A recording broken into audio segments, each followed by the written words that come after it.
আমাদের পুলিশ প্রশাসন ডিএমপিতে যে সংবাদ সম্মেলন করেছে,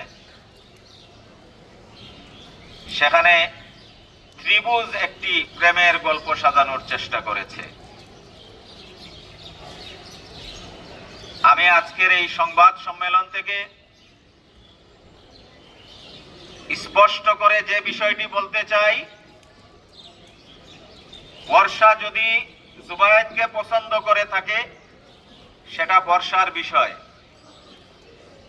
এবং জুবায়েদের সাথে যদি তার কোনো সম্পর্ক থেকেই থাকতো সেটা তার বাবা মা জানতো, এবং সেটা যদি তাদের অপছন্দনীয় হতো তাকে এতদিন টিউশনিতে কন্টিনিউ করার কথা না।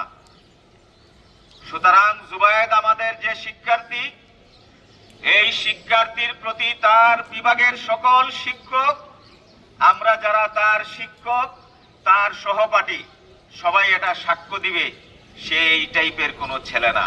সুতরাং ত্রিভুজ প্রেমের গল্প সাজিয়ে জুবায়েদের চরিত্র হরণের যদি কারো উদ্দেশ্য থেকে থাকে, আমি আজকের এই সংবাদ সম্মেলনের মাধ্যমে হুঁশিয়ারি উচ্চারণ করছি, বিষয়কে অন্যভাবে ধাবিত করার এবং প্রবাহিত করার চেষ্টা যেন কেউ না করে।